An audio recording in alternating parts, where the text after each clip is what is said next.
Alright guys, so today we're going to be checking out MX versus ATV All Out and the new content, which I do believe is coming out next week sometime. And from what I understand, this is all free. It's not going to be a paid-for DLC.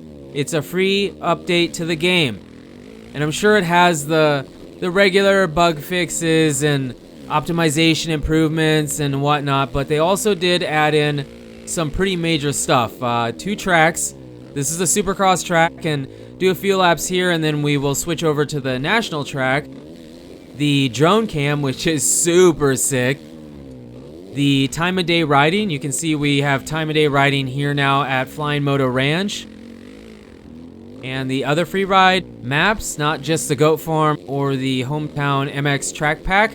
So that is pretty sweet. And they also adjusted on the physics a bit. Here, okay, so here, the bike that I'm using, I have not purchased the new chassis upgrade. I haven't messed around with the settings there. This is just the regular game, basically the way it pretty much always was. I didn't really notice too much of a difference, so it is a bit floaty, and I know, you know, there's some people that don't like how floaty it is, and I agree it was a bit floaty, but I never really had much of a problem with it. I just knew that that was the way that this game played, and I enjoyed it, and just embraced it for what it was. And so when you switch over the physics and you get used to this way, it feels,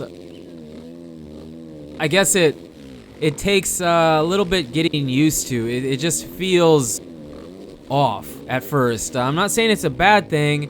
I haven't played around with it enough to know how much I really like it or how good it really is. And you're not going to be hitting the same, okay, I'm not going to say that for sure because people find a way, but at least at first, you're not going to be hitting the huge lines that you were before they adjusted on the physics, or if you choose to go that route. If you choose not to upgrade the chassis, you can just keep it the way it was.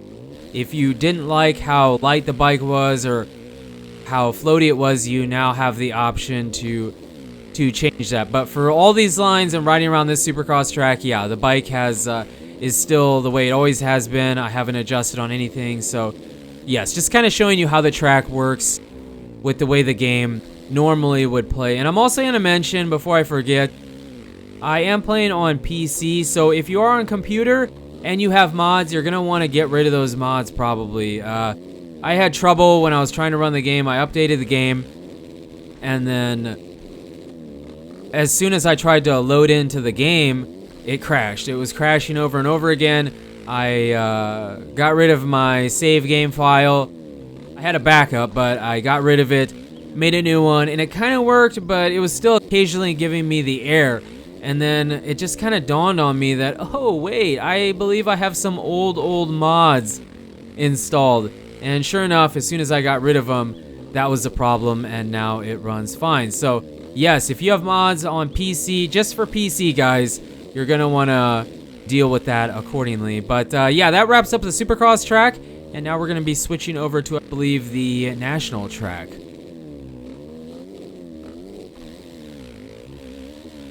Okay, so we're jumping on over into the national track here. And don't get me wrong, I really did enjoy the Supercross track. I think it's got a longer layout. It has fairly technical sections. It has line choice.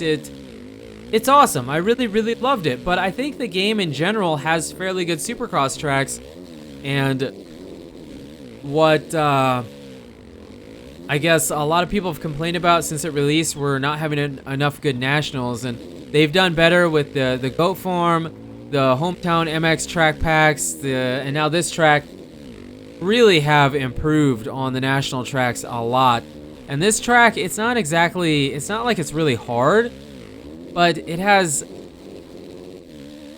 I don't know, a really fun layout. It has a bunch of elevation change and these really big floating jumps. I mean, it's called rolling hills, and so you just kind of float over everything, and I don't know, it's really fun. It's really easy, and it just really works. There's not a bunch of different line choices. There's not a lot of different ways around it. I mean, the most fun line for me is just kind of taking the outside, railing the outside, and then just sending it over everything.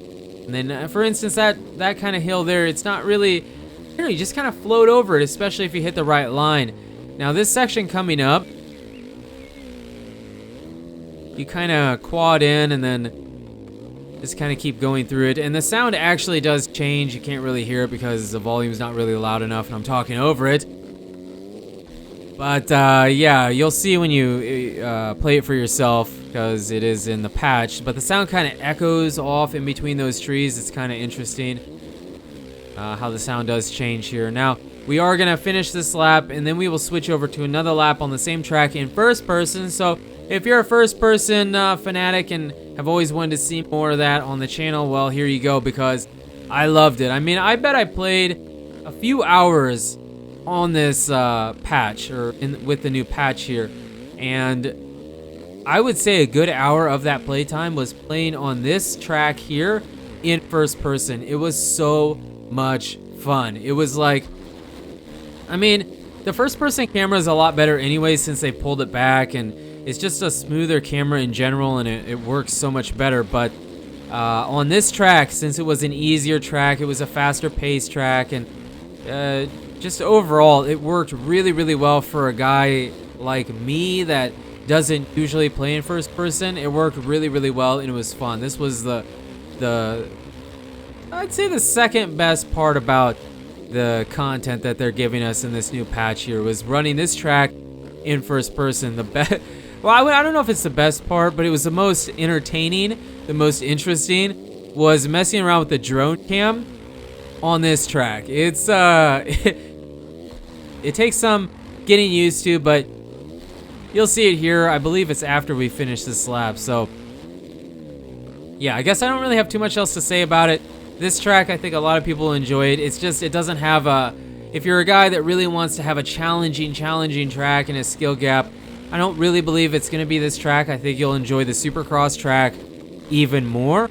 But if you adjust on the physics, it does change this quite a bit. It makes all these lines that we're getting now a whole lot tougher, like a whole lot tougher. So, did we even get this? Oh yeah, baby, we get the quad. The quad. The triple, double and a half. I believe we messed this. No, we don't mess this up. Get the quad. Quad. Double. Double. So, yeah, there you go. We're going to finish up this lap, and then we will hop on over into the drone footage, which is pretty crazy. So, I'll see you guys over in a second when this finishes.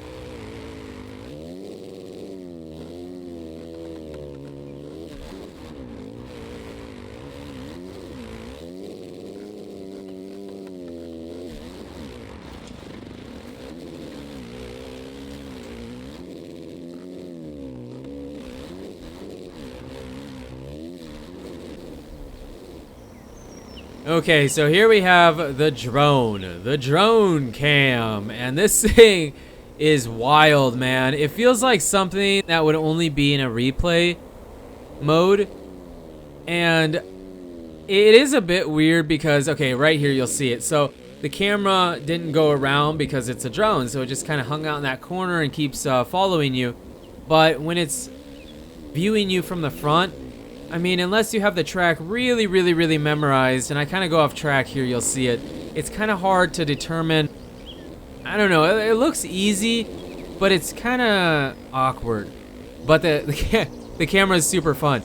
It's super, super fun to play around with. I mean, it works really, really well. I didn't know how to expect it to work. I felt like it might be a little bit buggy or glitchy, or it might not look that good, but I really enjoyed it. I mean, with Encore, I remember when they added the ability to hold down, I believe it was left bumper, and then zoom out or zoom in with the D-pad. I enjoyed zooming all the way out and then running a few laps like that. And then I asked you guys if you enjoyed it, and a bunch of people said they hated it.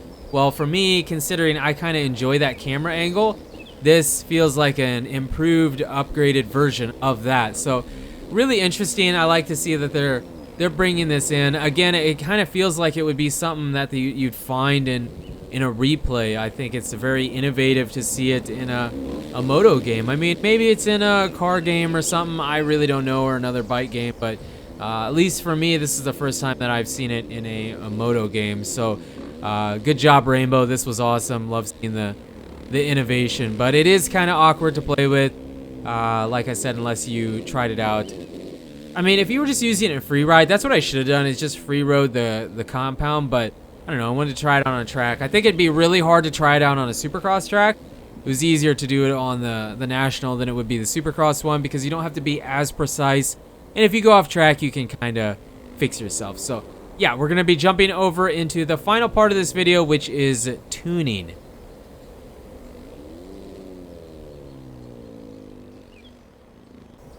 Okay, so here we have where you will mess around with the physics of the bike, the way the bike kind of feels. You all know about how the tuning goes, but here you have the chassis update. And how you do that is you purchase it here. So that's how the chassis does work. And I am going to run a lap here on the Supercross track, kind of showing you how different it is from how it was before. So before, it was really easy to triple in here, triple again, and then hit this triple. It was really easy. We got a full preload, got through that section really good, and still kind of came up short.